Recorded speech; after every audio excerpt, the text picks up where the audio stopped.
Tandaan nyo yun kasi may kinalaman doon yung ano ibig sabihin ng born again. Kung sino si Nicodemus. So, sabi niya, meron kayong miracles. Proof yan of origin and authority of the teacher. Kaya naniniwala kami galing kayo sa Diyos. Proof of truthfulness of the teaching. Kasi pwedeng marami magturo, pero hindi lahat na nagtuturo, pwedeng i-back up ng miracle ang kanyang authority. So, naniniwala kami sa inyo, no questions asked.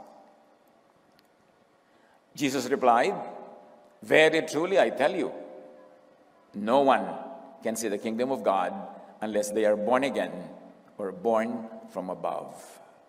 Malibang ipanganak na muli mula sa itaas ang isang tao, hindi niya makikita ang paghahari ng Diyos.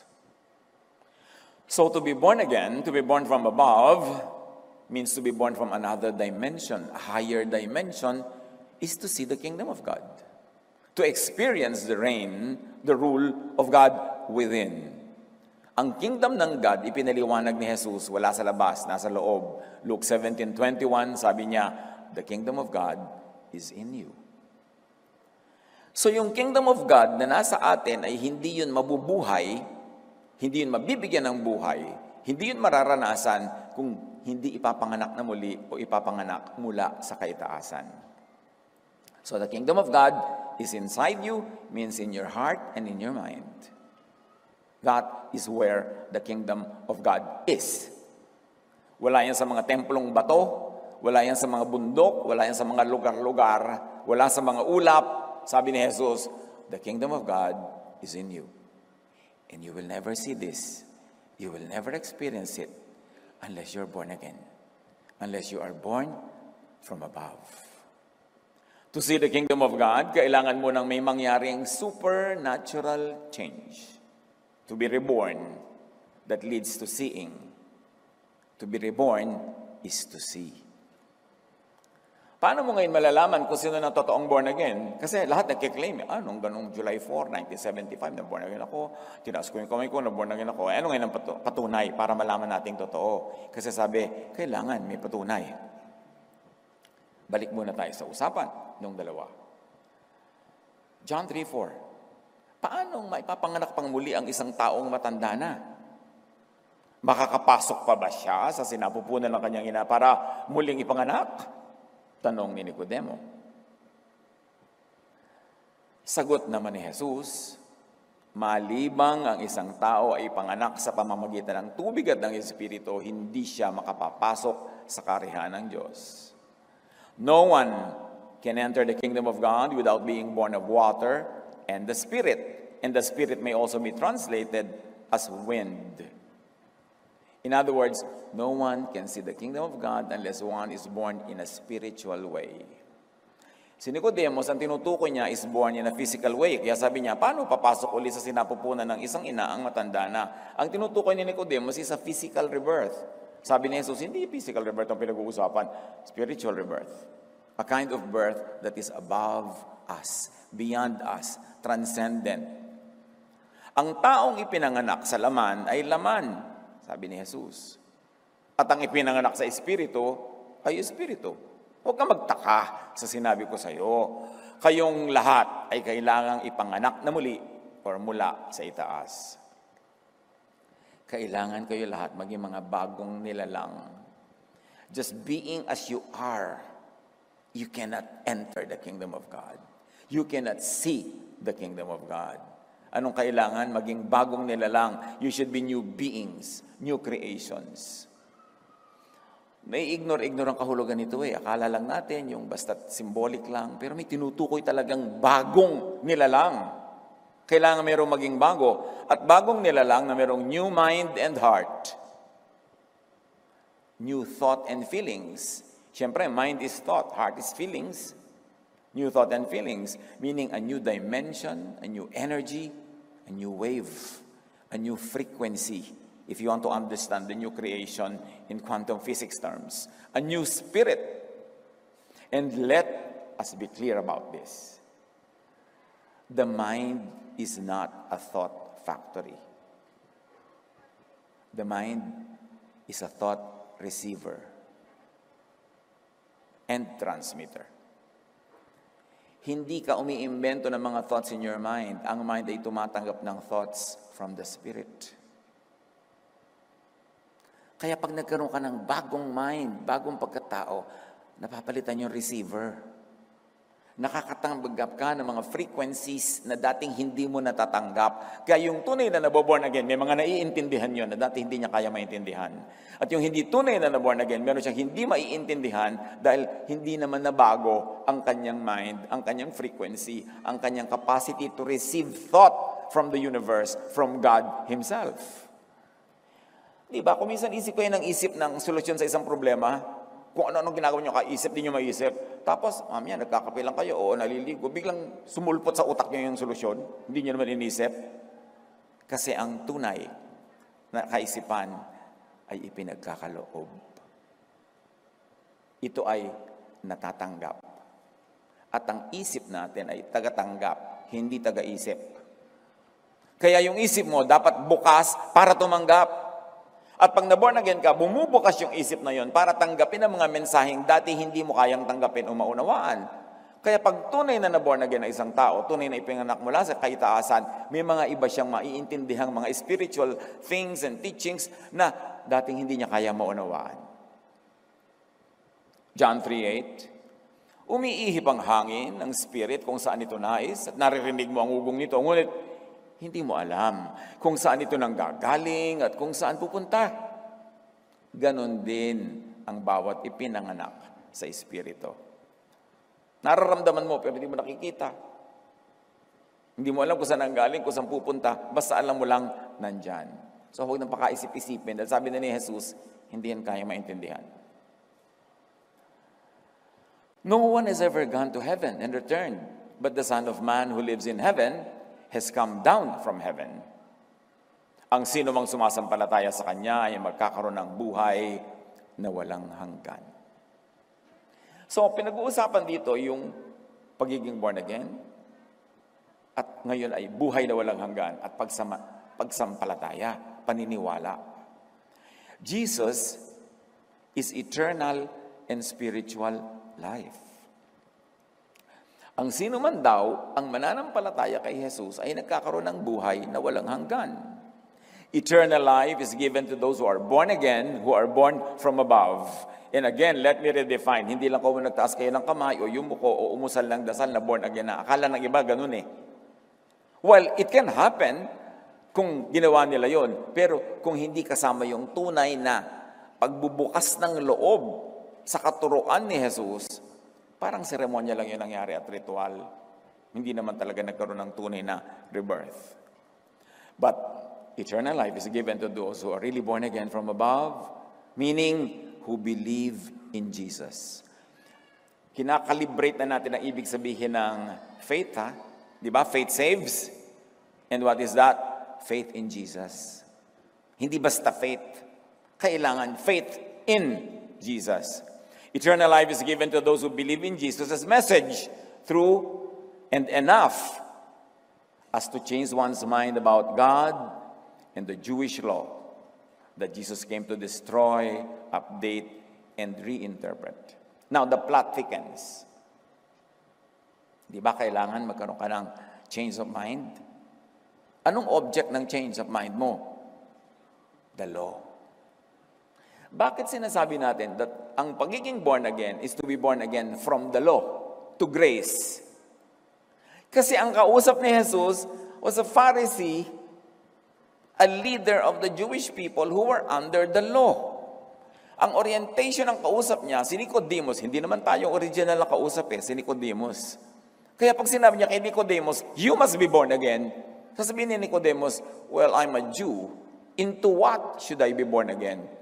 At sasabihin ni Jesus, into grace, into love.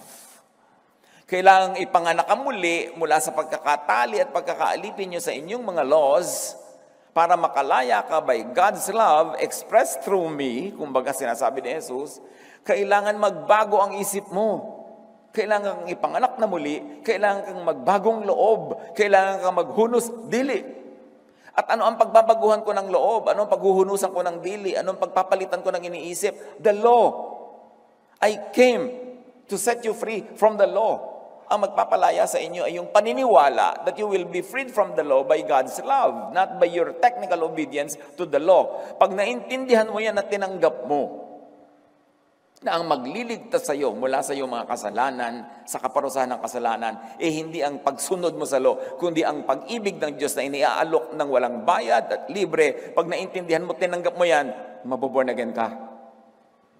Ibig sabihin, mababagong isip mo. Saan? Magbabago from the law to grace.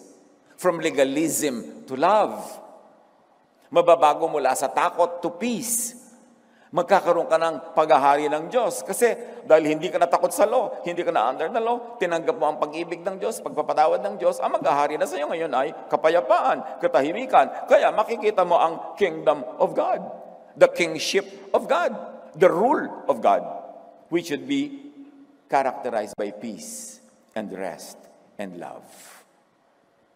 So pag tunay mong tinanggap si Jesus, na born again ka, nagbago ang iyong isip about the law, at lumipat ka sa grace, ng buong buo, hindi kalahati, buo, doon ka palang magkakaroon ng tunay na kapayapaan. Doon mo palang maiintindihan ang kingdom of God. So ngayon, malalaman natin kung sinong tunay na born again. Tahimik na ba ang loob mo o takot ka pa rin? O paiba-iba, tahimik ka ngayon kasi nakasunod ka, bukas nagkaroon ka ng pagkukulang, takot ka na naman, di walang peace. Kasi sabi ni Jesus, my peace I give to you. I do not give as the world gives. Teka, sasabihin ni Jesus, magkaintindihan tayo, na born again ka ba talaga? Tinanggap mo ba talaga ako? Opo, tinanggap ko po April 4, 1975. Kung tinanggap mo ako, ang daladala ko grace, ang daladala ko love, ba't ang bitbit mo law? Linawin mo sa utak mo kung anong tinanggap mo. O kung tinanggap mo nga ba ako. Tatandaan natin, yung born again na yan, ang kausap, has to be born again from the legal and religious system of Israel. That was Nicodemus. And all the people represented by him. Kaya yung you doon, plural You all should be born again. Hindi yung you alone. Hindi ikaw, kundi sa Tagalog, kayo. Sa English kasi, you lang yung ikaw, tsaka yung maraming kayo Kailangan maintindihan. Eternal life is given to those who accept Jesus, meaning who accept grace, and accept it enough as to accept His teachings on the law and on Pharisees. It's a new mind.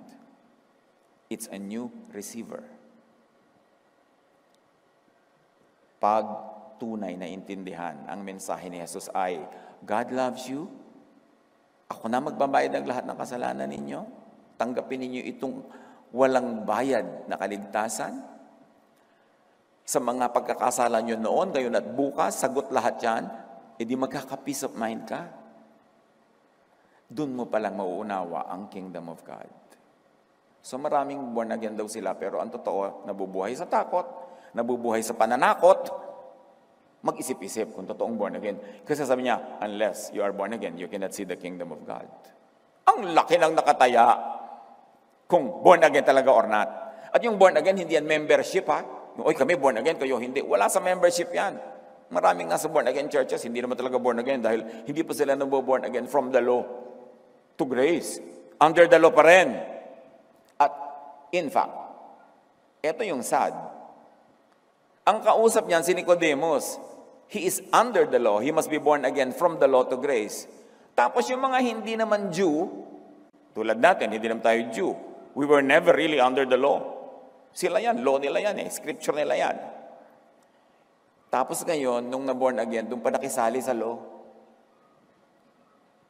Kung kailan pa nag-Bible, na-born again, lumapit kay Jesus, pero hindi lang si Jesus ang tinanggap din, ninulod din lahat yung law ng Israel. Kaya ngayon, litong-lito. Yun ang under the law, pinalaya na sa law. Yung wala sa law, sasali ka pa, saling pusa. Kaya maraming Christians, lito. At isa yung dahilan, kung bakit may bago tayong nickname, although officially, ang pangalan pa rin naman natin talagang Day by Day Christian Ministries. Pero yung word kasi na Christian, nakakalito na Kasi sa Christian, kasama yung law. Sa mga traditions ng most Christian churches, nandun yung law at nandun yung grace magkahalo. Parang Tuesday ngayon, law. Wednesday bukas, grace. Yung nakakalito. Kaya para luminaw, ginawa nating Day by Day Jesus Ministries. Ibig yun, dun lang tayo talaga sa grace. Kay Jesus lang. Dahil free na tayo from the law. Hindi yung, ay, naging kulto na tayo, na iba na tayo, tinanggal yung word na Christian. No, we are clarifying. We are focusing purely on the teachings of Jesus. And the teachings of Jesus will be our standard. It will be our filter through which all other teachings will be passed through. Kung may mga teachings yung Jewish scriptures na papasa kay Jesus, di tuloy. Basta hindi kontra kay Jesus. Pero yung hindi napapasa kay Jesus, yung in-invalidate na ni Jesus, kinancel na ni Jesus, hindi na tayo magpapakahirap na sundin yun kasi nga, you must be born again from the law. And it must be clear. Eternal life is given to those who become one with Jesus in spirit, meaning in mind and heart. Sabi ni Jesus sa Luke 11:23, whoever is not with me is against me. And whoever does not gather with me scatters. Extend that. Sinasabi ni Jesus, whoever is not with me in Jesusness is against me.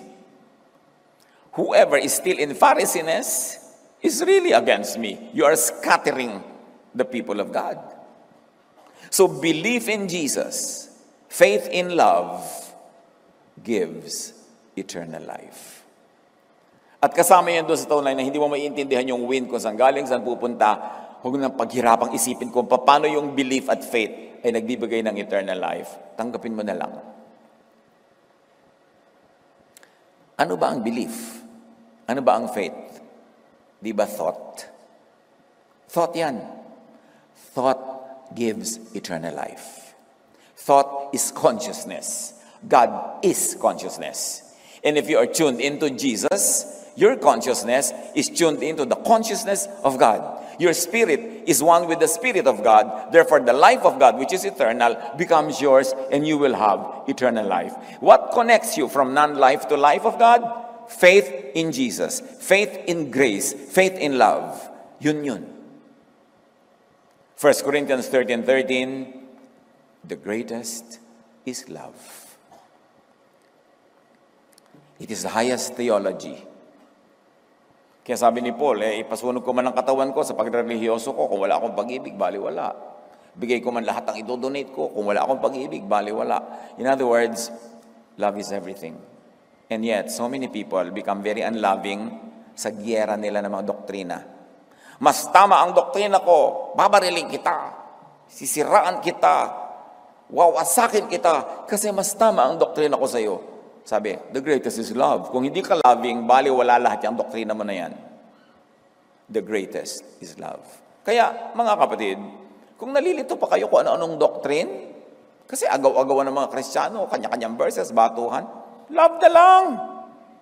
Because you can never go wrong with love. Ang dami-daming teachings about God, ang dami-daming interpretations about God, but there is one thing sure, all the time, every time, eternally, that God is love. You can never go wrong when you are loving and when you just apply love. Love na lang. Hindi naman sa-solve yan. 2,000 years of Christianity, wala namang na-solve. Awayan ang awayan. Kaya dumating si Jesus. Sabi niya, at sabi ni Paul, love is the greatest. Now, back to the story. John 3:16. Sapagkat gayon na lamang ang pag-ibig ng Diyos sa sangkatauhan, kaya't ibinigay niya ang kanyang kaisa-isang anak, upang ang sinumang sumampalataya sa Kanya ay hindi mapahamak, kundi magkaroon ng buhay na walang hanggan. Sampalataya, buhay na walang hanggan. Something mysterious happens when you believe, you connect to the life of God, and that life becomes yours, and you inherit eternal life. John 3:17-18. God sent His Son into the world. He did not send Him to judge the world guilty, but to save the world through Him. People who believe in God's Son are not judged guilty. Kakambal yan, ang paborito ng marami na John 3:16. Kasunod, 17 yan. Pero hindi yan itinuturo. Bakit?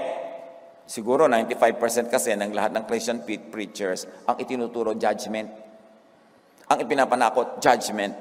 Ang gusto nila, judgment. Ang gusto nila, may nagkasala, parusahan. May consequence ang ginawa mo, dapat parusahan ka. At parang tuwang-tuwa sila pag may nangyari sa iyong masama dahil mapapatunayang makasalanan ka at tama sila. Nasaan yung love? Eh di ba love is the greatest? Maraming ganyan mga preacher, panakot lang consequence. May ginawa ka, magkaka-consequence, paparusahan ka ng Diyos. God is Diyos. Yung gustong-gusto niya, talagang tirisin ka ng Diyos, parusahan, masuhin, sunugin. Sabi niya, tama ako. Nasaan yung love? Pero sabi sa John 3:17, hindi ipinadala ng Ama ang anak para husgahan ang mundo, kundi para iligtas sa panghuhusga. Tapos ang churches, puro husga ng husga ang ginagawa. Hindi sila matatahimik hanggang walang dinidisiplina, pinaparusahan. Kailangan makita nila yun. Hindi nga yun ang dahilan kaya ipinadala si Jesus eh. So kanino ka ba talaga naglilingkod? Bakit gusto mo lagi parusahan, batuhan? Those who believe that Jesus does not condemn will not be condemned. You get it, church? Pag nananalig ka na hindi ka aakusahan at uhusgahan ni Jesus, eh hindi ka nga uhusgahan. John 3:17-18. But people who do not believe are already judged because they have not believed in God's only Son. Meaning, those who do not believe that Jesus saves will not be saved. Kung hindi ka naniniwala na talaga nagliligtas si Jesus sa lahat ng kasalanan, gusto mo pa rin mang-usi, gusto mo pa rin magparusa, gusto mo pa rin sumingil, pag hindi ka naniniwala, hindi ka maliligtas. Kung anong faith mo, yun ang mangyayari sa'yo. Those who do not believe that Jesus does not condemn are condemned already. Pag naniniwala ka na talagang hindi ka husgahan ni Jesus, hindi ka nga husgahan, pero hindi ka naniniwala doon, ipinipilit mo pa rin yung judgment, i-judge ka. Because with the judgment you pronounce, you will be judged. And the measure you give is the measure you get. Kaya yung mga naghihingi ng consequence, gusto nyo ng consequence sa kapwa nyo, sa inyo darating ang consequence na yan. Because the measure you give is the measure you get. What you give is what you receive. Faith in non-condemnation will save the condemned. See, faith pa rin. Kaya mga kapatid, kung sakaling hindi pa kayo nakakapagpasya, magpasya na kayong maniwala that God loves you completely, perfectly. That God saves you and that gives you eternal life. Maniwala na kayo. Kasi pag hindi kayo naniwala, hindi yun magiging effective sa inyo. Pag naniwala kayo, doon pala nagiging effective. At kung anong pinaniniwalaan nyo, ganun na magiging behavior nyo. Ganun na magiging vocabulary, ganun na magiging buhay nyo. Ganun nyo itatrato ang sarili at ang kapwa kung ano ang inyong paniniwala tungkol kay Jesus. Nang ipinakilala ni Jesus na Ama ay maibigin, mapagpatawad tulad ng Ama doon sa tinatawag nating storya ng prodigal son. Yung prodigal son, umalis, lumayas, naglustay, kung ano pinagagawa. Nung umuwi, ni isang sumbat walang nadinig sa Ama. Ni isang parusa o discipline walang binigay. Ang binigay agad, singsingan yan, sinelasan, suotan ng balabal. Hindi pinagalitan, hindi sinisi, hindi pinarusahan. Yun ang amang ipinapakilala ni Jesus. Anong amang ipinapakilala sa atin ng church? Kasi ang mga religious, gusto nila control ng mga tao, so ang ipapanakot nila, Diyos na mabagsik. Diyos na laging galit. Pero hindi yun ang Ama na ipinapakilala ni Jesus. Pag nagpapakilala kayo ng ibang uri ng karakter ng Ama, pinagtataksilan natin si Jesus. Kasi dumating siya para ipakilala kung sino ang Ama. In Him, the fullness of the deity lived in bodily form. He is the image of the invisible God. At kung anong ipinakilala ni Jesus, dapat yun ang pagkakilala natin sa ating Diyos sa langit. Kaya mahalagang paniwalaan at ituro ang non-condemnation or ang grace. Pag hindi mo itinuro yung grace, ituturo mo law. Judgment. Or, mas mahirap, salad, magkakahalo, nalilito yung tao, alin ba talaga? John 10:10. The thief comes only to steal and kill and destroy. Si Jesus ang nagsasalita. I have come that they may have life and have it to the full. Sino yung thief? Ano bang dinedestroy? Anong ninanakaw? Anong inaagaw? Yung kingdom of God. Inaagaw nila yung kapayapaan, yung katahimikan. So, those that teach judgment under the law steal, kill, and destroy faith that saves. They steal and kill salvation. They steal and kill life and eternal life. Kasi pagka ang itinuro nila sa iyo ay laging takot at judgment, inaalis ang kanila ng pag-asa, inaalis ang kanilang kapayapaan at katahimikan, yun ang tunay na ninanakaw. Sino ang tunay na magnanakaw sa John 10:10? Yung ninanakawan ka ng kapayapaan at katahimikan sa pagtitiwala sa Ama, ang ibinibigay ay takot. Ang nawawala sa iyo, ninanakaw sa iyo, peace of mind, rest. Inaagawan ka ng grace, pinapalitan ng law. John 3:19-21. Ganito ang paghatol ng Diyos. Naparito sa sanlibutan ng ilaw, ngunit inibig pa ng mga tao ang dilim kaysa liwanag. Dumating na nga yung grace, gusto pa rin nila law.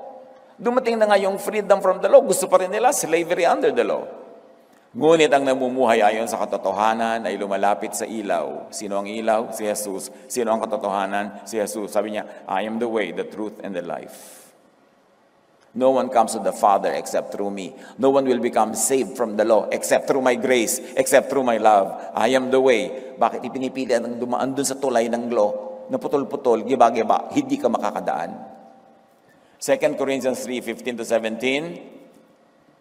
Bakit kailangang ipanganak ka muli mula sa pag-subscribe mo sa law? Kasi unless ipanganak ka muli, hindi mo makikita, hindi ka makakakita, mananatili ka sa dilim, mananatili kang bulag. 2 Corinthians 3:15-17. Yes, even today,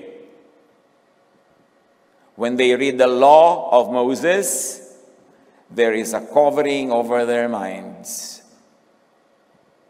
But when someone changes, and may I add in parentheses, his mind, and follows the Lord in love and grace, that covering is taken away.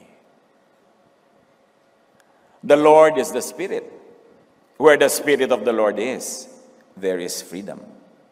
Sign of being born from above, freedom from the law. Living as a citizen of heaven, free from the law. It's a major change. It's a major change of attitude, of thinking. Kaya parang talagang ipinanganak na muli, isa ka ng bagong tao. Hanggang ngayon, sabi ng Tagalog version, may talukbong pa ang kanilang isip tuwing binabasa nila ang mga aklat ni Moises. How can you be clearer? Pag ipinagpipilitan mo yung aklat ni Moses, yung mga law, pag yan ang pininiwalaan mo, itinuturo mo, ginigiit mo, may takip ang iyong isip. Hindi mo talaga makikita ang ligaya ng kaluwalhatian ng Panginoon at ang kalayaan. Ngunit, kapag lumapit ang tao sa Panginoon, kapag na-born again, naaalis ang talukbong. Ang Panginoong binabanggit dito ay ang Espiritu, at kung nasa ng Espiritu ng Panginoon ay mayroong kalayaan. Kalayaan from the law. So here is a distinctive sign of being born again or from above. The covering of the law of Moses over the mind and the eye is taken away. So madaling makita kung sino hindi pa born again talaga. May takip pa ang mata, madilim. Hindi nila nakikita yung luwalhati ng grace. Hindi nila nakikita yung luwalhati ng love. Ang ipipilit nila yung kadiliman ng law, ng parusa ng judgment. Nakakalungkot. Ang dami-daming tao magjo-join sa church. Ibibigay ang time, talent, and treasure para lang sila takutin at ilagay uli under the law. Imbes sa papagliwanagan sila para sila lumaya, mapahinga. But you cannot give what you do not have. How can a teacher give freedom when the teacher is not free? How can a teacher give light when the teacher is under darkness? One is born again from the law of Moses to God's grace and love. Clarify nyo yan. Huwag lang basta generic born again. Born again from what? Into what? One is born again from darkness to light. From sin by the law to righteousness by grace. From the old covenant of legalism to the new covenant of grace. One is born from blindness by the law, na napakalinaw na nating binasa, to seeing by the light of Jesus. As you can see, being born again is really a spiritual, mental rebirth. Major change yan ng korte ng utak. Romans 12:2, let God transform you into a new person. Ayan na naman yung born again, by changing the way you think. And let me add, by changing the way you think about the law. Then you will know God's will for you, which is good and pleasing and perfect. John 3:3. Tandaan mo ang sinasabi kong ito, malibang ipanganak na muli o mula sa itaas ang isang tao, hindi niya makikita ang paghahari ng Diyos. In other words, hindi niya mararanasan ang kapayapaan, kapahingahan, at pag-ibig ng Diyos. Ano ba ang paghahari ng Diyos? What is the kingdom of God all about? It is salvation. And what is salvation about? Salvation from fear of condemnation by the law, fear of the law. Pag sinabing saved na ako, from what? Saved na ako from fear of the law. Dahil naghahari sa akin ang peace of God, dahil naniniwala ako, mahal ako ng Diyos, enough to save me, not to judge me, and to give me eternal life. So save ka from what? From fear of the law. Paano kung lagi ipinapanakot sa iyo yung law? Paano ka masisave doon? Romans 8:1-2, kaya nga, wala nang kahatulang parusa sa mga taong nakipag-isa na kay Kristo Jesus. Sa pamamagitan ng kautusan ng Espiritong nagbibigay buhay, pinalaya na tayo mula sa kautusan ng kasalanan at kamatayan. Ano pa ang paghahari ng Diyos? Salvation from guilt because of the law. Ang daming nagpapakamatay dahil sa guilt. Ang daming depressed dahil sa guilt. Napakalaking ginhawa na sabihin sa iyo ni Jesus na lahat ng kasalanan mo, charge to me. Mahal ka ng Diyos, kahit ganyan ka, ang nakikita sa iyo ng Ama ay ako, hindi ikaw. Ang dugo ko naghuhugas sa iyo, hindi ang iyong karumihan. So, bakit nagigilty ka pa? Binayaran ko na nga lahat, mag-enjoy ka na lang ng freedom na ito. Galatians 5:1, malaya na tayo dahil pinalaya tayo ni Kristo. Kaya magpakatatag kayo at huwag nang paalipin pang muli. Paalipin saan? Sa law. Sa Pharisees. Sa teachers of the law and Pharisees. So ang tanong, guilt trip ka pa ba? Kasi kung born again ka, na kay Jesus ka na, naniwala ka, enough. Hindi lang naniniwala, enough. To the point that you are now free from fear, dapat di ka na nag-guilt trip. Papasalamat ka na lang. At siyempre, hindi mo aabusuhin yun. Yung pagpapasalamat mo, hindi, ay, makagawa pa nga ng marami kasalanan, total, hindi ako nagigilty. Walang ganun. Kasi kung totoo naghahari sa Espiritu ng Diyos, gusto mong sundin ang Diyos. Gusto mong magpakatama, magpakaayos. Although, sa mga nagiging pagkukulang mong di naman maiiwasan, charge unto Christ, charge unto grace. Kaya, restful ka pa rin. Peaceful ka pa rin. Hindi dahil perfect ka, kundi dahil perfect ang love sa iyo ng Diyos. So, paghahari ng Diyos is salvation really from the law. Tuwing babanggitin nyo yung word na salvation, lagyan nyo ng object. From what? From the law. Romans 7:6, we have been released from the law so that we serve in the new way of the Spirit and not in the old way of the written code. Hindi na tayo nakabase doon sa nakasulat na written code, yung scriptures ng mga Jews, dahil isinulat na ng Diyos sa ating puso ang kanyang bagong law. And that is the law of love. Tayo ay naglilingkod sa Diyos, hindi ayon sa lumang batas na nakasulat, ang linaw niya na, kundi ayon sa bagong buhay ng Espiritu. Slave ka pa ba ng mga batas o utos na nakasulat? Ephesians 2:14-15, Christ gave His own body to destroy the law of Moses with all its rules and commands. Ibinigay ni Jesus sa kanyang buhay Anong gagawin? To what the law? To? Hoy, makinig na kayo to ano? Destroy, tama. Kalahati lang yung pumasa. Mga nandiyan sa Rotary. Destroy the law. Kaya ko ina-emphasize, dinestroy na nga ni Jesus, bubuuin mo na naman. Ano ba namang katigasan ng ulo yan? Pinalaya na nga tayo ni Jesus, ikukulong mo na naman yung mga tao. Ito na naman yung mga verses mo of the old written code. Kukuha ka na naman sa old written code, sa old scriptures. Pinalaya ka na nga doon. Parang napakahirap ba naman maintindihan yan? Pinawalang bisa niya ang kautusan, kasama ang mga utos at mga alituntunin. Ang daming alituntunin yun, ha? Alituntunin sa damit, sa buhok, sa kung ano-ano mo dyan. Pinalaya ka na doon. Tapos eto na naman, may bagong alituntunin na naman. Huy, sister, ang buhok mo, short by 1 inch. Kailangan lagyan kita ng extensions. Dapat yung churches, mga salon. Kasi puro buhok ang iniisip. Bawal ang ganitong kulay, bawal magkulay, pero yung black pwede. Pero bakit yung yellow hindi? Ano pinagkaiba sa color wheel? Ang dami-dami mga cheche-bureche na mga Farisines. Pinalaya na tayo ni Jesus doon. Huwag na kayong paalipin pa. Paghahari ng Diyos is rest from slavery to the law. Romans 6:14, you are not under the law, but under grace. Unawain naman natin ibig sabihin to be under grace. Di ba, grace period lang nga, may utang ka, pwede mong hindi bayaran kasi grace period. Period lang yun. Ito, grace, eternal grace. Pagka naunawa natin yan, tatahimik ang buhay mo Natatakot kasi iba, baka mo abusuhin, baka magwala ka, baka magwalang hiya ka kasi under grace ka. Meron ba namang tunay na tumanggap kay Jesus na magwawalang hiya dahil under grace? Guni-guni yun ng mga walang tiwala sa Espiritu Santo. Pinagaharian ka ng Espiritu Santo, matatakot sila na baka magwala ka. Anong palagay nila sa Espiritu Santo? Ibig sabihin, they lack faith in what the Spirit of God can do. Kayo'y wala na sa ilalim ng kautusan, kundi nasa ilalim ng kagandahang loob ng Diyos.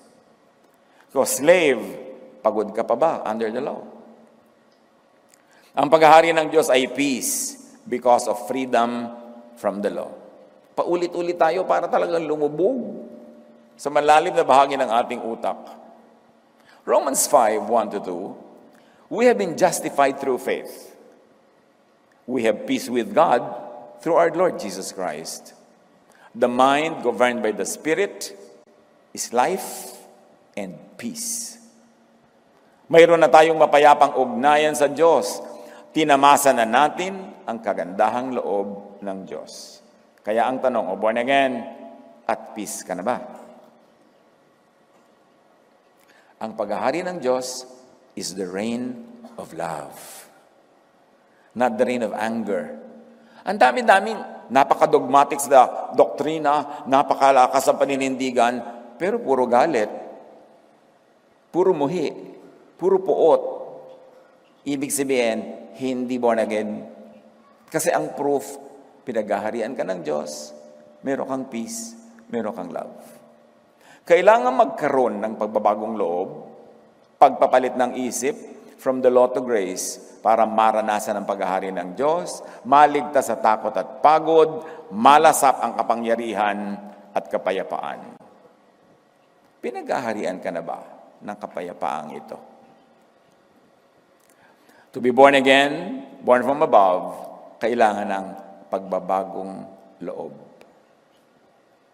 Paghuhunos dili, pagpapalit ng isip. Romans 12:2, do not conform to the pattern of this world, which is under the law, but be transformed by the renewing of your mind. Hayaan niyong baguhin ng Diyos ang inyong pag-iisip upang maunawaan ninyo ang kanyang kalooban. Again, the mind as receiver. Kailangan yung utak natin mapalitan para makareceive siya ng mga frequencies na dating hindi niya nare-receive, hindi niya naiintindihan. It happens when you truly believe in Jesus. That is where the miracle happens. Pagbabago ng isip tungkol sa law. Galatians 3:23-25. Ito, namnamin niyo mga kapatid, yung mga mahilig pa sa law hanggang ngayon. So the law was our guardian until Christ came. Pansamantala lang nabantayan hanggang dumating si Jesus. Ibig sabihin, nung dumating si Jesus, tapos na. Now that this faith has come, we are no longer under a guardian or under the law. Bago dumating ang panahon ng pananampalataya, the age of grace, tayo'y nakakulong sa kautusan, age of the law. Hanggang sa ang pananampalatayang ito kay Kristo ay mahayag.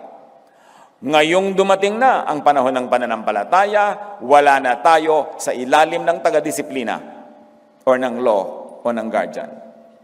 A distinctive sign of being born again from above, the covering of the law of Moses over the mind and the eye is taken away. Naiintindihan na niya yung grace. Hindi na niya nilalabanan, hindi na niya nire-resist. Tinatanggap na lang at ipinagdiriwang. Binasa na natin, ulitin lang. 2 Corinthians 3:15-18. Even to this day, when Moses is read, a veil covers their hearts. So gusto mong huwag kang magkaroon ng veil, huwag yun ang basahin mo. Because when Moses is read, a veil covers the heart. But whenever anyone turns to the Lord, to grace, to love, the veil is taken away. Now, the Lord is the Spirit, and where the Spirit of the Lord is, there is freedom. Yun ang proof na natanggal yung veil. May freedom. At nagbibigay din ng freedom sa kapwa. Hindi kinokontrol ang kapwa, hindi tinatakot, hindi kinukulong. Hanggang ngayon, may talukbong pa ang kanilang isip tuwing binabasa nila ang mga aklat ni Moses. Ano nga mangyayari kung lagi nyo na binabasa mo? Di lagi kang matatalukbungan. Ngunit kapag lumapit ang tao sa Panginoon, naaalis ang talukbong. Ang Panginoong binabanggit dito ay ang Espiritu, at kung nasa ng Espiritu ng Panginoon, ay mayroong kalayaan. Isang distinctive yan ng mga tunay na nasa Panginoon, may kalayaan. Hindi puro bawal, puro do's and don'ts. Nakikita na ba na tinapos na ni Jesus ang law and judgment? 2 Corinthians 4:3-6. Ito pa, isa damdamin nyo, dahil napakabigat ng kahulugan. And even if our gospel of grace and love and freedom from the law is veiled, even if our gospel is veiled, kung ang atin mga magandang balita ay may takip, it is veiled to those who are perishing. Kung may takip man ang luningning at liwanag ng kaluwalhatian, ng pag-ibig at grasya ng Diyos, ang may takip lang ay yung mga nakatakdang mag-perish. May takip sa'yo, siguro nakatakda ka, sana naman wag. Tanggalin mo yung takip, tigilan mo ng kababasa yan, natatakpan ka. Sabi, kung may takip naman lang ito, ang natatakpan lang yun talaga yung perishing. Bakit? Doon sa hindi perishing, tatanggap kay Jesus, magkakaroon ng liwanag, matatanggal ang takip. At bakit daw may takip? The God of this age has blinded the mind of unbelievers so that they cannot see the light of the gospel that displays the glory of Christ, who is the image of God. Ang God of this age, yung darkness, Ang Diyos-Diyosan daw ng kadiliman ang bumubulag sa mga hindi mananampalataya. At ano yung hindi mananampalataya? Hindi nananampalataya sa grace, sa love. Kung may talukbong pa ang magandang balitang ipinapahayag namin, ito'y may talukbong lamang sa mga napapahamak. Hindi sila sumasampalataya sapagkat ang kanilang isip ay binulag ng Diyos ng kasamaan sa daigdig na ito upang hindi nila makita ang liwanag ng magandang balita. Ano yung magandang balita? God loves you. God saves you through Jesus. Hindi makikita ng iba. Ang sasabihin ba, no, parusa, judgment. Bakit? May talukbong ang mata. At sabi ng verse, may talukbong man sila, kasi nakadestino sila mag-perish. Nawa, magbago sila ng isip.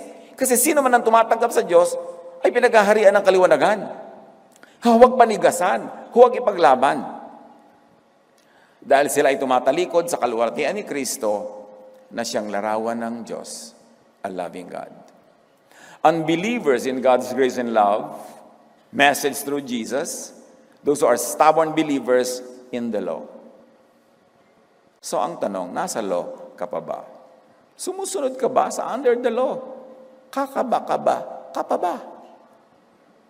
Lagi pinag-uusapan mo, ligtas pa ba ako? Mawala ba yung kaligtasan ko? May parusa ba ako? Under the law yung ganung mentality. One is born again from the law of Moses to God's grace and love. You have to make that decision clearly. Huwag kang papunta dito, papunta doon. Law ngayon, grace dito. Dahil ang double-minded man cannot expect any blessing from the Lord. Kung dito, kung doon, linawin mo yan. Colossians 2:20-22, namatay na kayo, nakasama ni Kristo, at hindi nasakop ng mga alituntunin ng mundong ito. Bakit pa kayo sumusunod sa mga alituntuning tulad na, huwag hahawak nito, huwag titikim niyan, huwag gagalawin yan, at kung ano-ano pa mga do's and don'ts. Ang mga ito'y utos at katuruan lamang ng tao. Di ba ang dami mga do's and don'ts ng relihiyon? Sabi, bakit? Hindi ba na born again na kayo? Pinalaya na kayo? Bakit kayo nabubuhay na parang under the law? Ang dami pa rin yung kinakatakutang, huwag gawin yan, gawin ito, etc., etc., etc. Puro do's and don'ts ka pa ba? One is born again from sin by the law to righteousness by grace.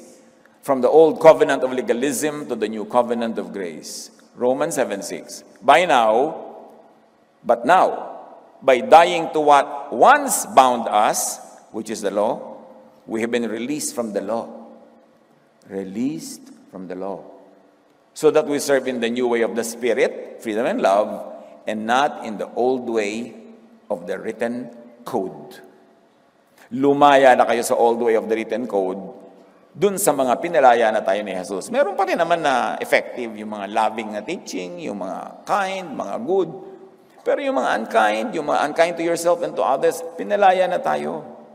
One is born again from blindness by the law to seeing by the light of Jesus. Meron pang unassailable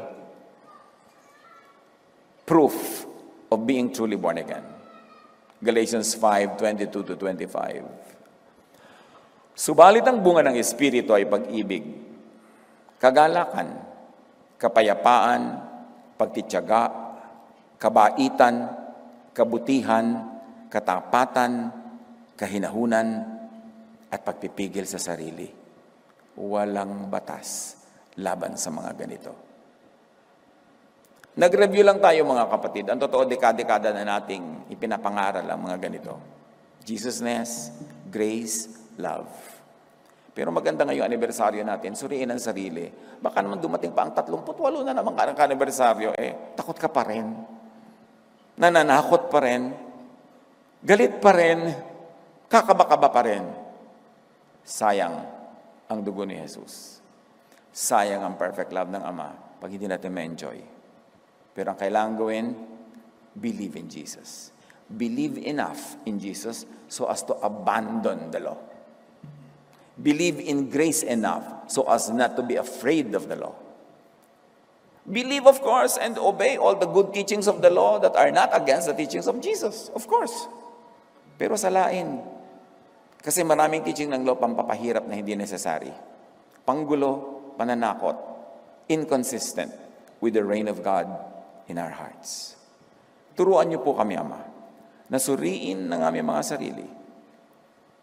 Pagbulay-bulayan ng kahulugan ng mga paulit-ulit na mga katuran na ito, na nawa ang maging tunay na bunga ay kalayaan sa aming puso, sa aming isip, maging tunay kaming bagong mga nilalang, creatures under grace and love, not creatures under the law. Magbulay-bulay tayo, mag-isip-isip, suriin kung saan tayo nakatayo at naninindigan at magpasalamat sa Panginoon dahil tayo'y pinapalaya